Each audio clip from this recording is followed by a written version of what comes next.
और दूसरी पंक्ति के माध्यम से कहा है कि देने ब्रह्म विराय आदि कवये मुह्यंति यत् सूरयः।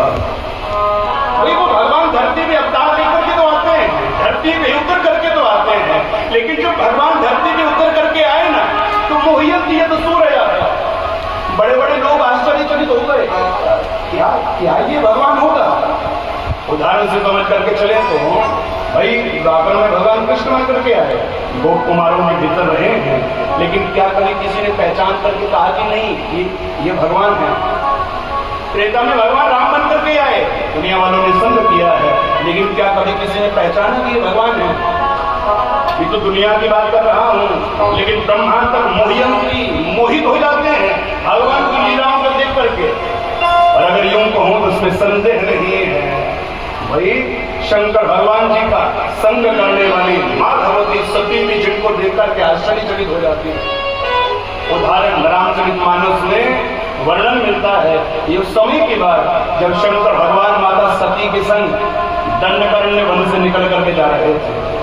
ये तब की बात है जिस समय भगवान राम को 14 वर्ष का वनवास मिल चुका था। भगवान शंकर कथा सुन करके आ रहे थे, लेकिन धरती में अवतरित होकर के आए, दंडकारण्य वन से निकल करके जाने लगे। तो उस समय भगवान राम सीता के विरह में, क्योंकि सीता का हरण हो चुका था, तो सीता के विरह में रोते विलपते जंगलों से निकल करके हे खग मृग हे मधुकर श्रेणी देखी सीता मृग राम रोते विलपते, हे वृक्षों, हे पहाड़ों, हे नदियों, हे झरनों, हे लताओं,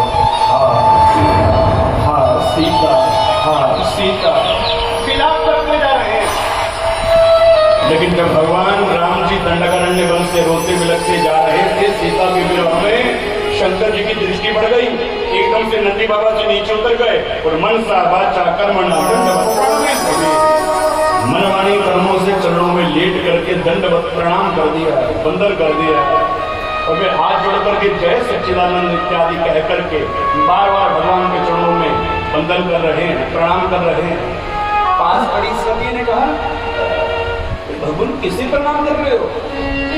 शंकर जी ने कहा, देवी वो जो सामने जंगल में निकल करके जा रहे हैं ना, वो मेरे भगवान हैं, मेरे इष्ट हैं, मेरे गुरु हैं।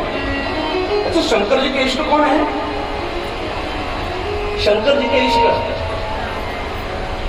मानस कहती है, इष्ट देव मम बालक रामा शोभा बपुषि कोटि शत कामा, राम मेरे इष्ट है। यार शंकर जी ने कहा, देवी वो मेरे भगवान हैं, मेरे गुरु हैं, मेरे इष्ट हैं, लेकिन त्रेता में ऐसा स्वरूप धारण करके आए हैं और इस समय इनकी पत्नी यानी सीता जी का हरण हुआ है, तो संसार के लिए पहचान में ना आ जाऊं तो लीलावश रुदन कर रहे हैं, रो रहे हैं। सोचा अगर ये भगवान होता तो पत्नी के लिए नहीं रोता, पर पत्नी के लिए रोने वाला क्या भगवान हो सकता है? बड़ा मन में चिंतन किया। शंकर बार बार कह रहे हैं, देवी भगवान है, वो मेरे इष्ट है, मेरे गुरु हैं, लीला कर रहे हैं, नाटक कर रहे हैं। लेकिन सभी को लगा कि नहीं, पत्नी के लिए रोने वाला भगवान नहीं हो सकता। अरे जिनसे अपनी पत्नी नहीं ढूंढी जा रही, अगर ये भगवान होते तो आंखें बंद करते, अंतर्ध्यान होते, भाई पता चल जाता मेरी पत्नी कहाँ है। लेकिन फिर हमें रोते रोते जंगल जंगल घूमने वाला नहीं, भगवान नहीं हो सकता। अच्छा, कभी सोचें राम जी क्यों रोए होंगे सीता के लिए? क्या वाकई में राम जी सीता के लिए रोए होंगे?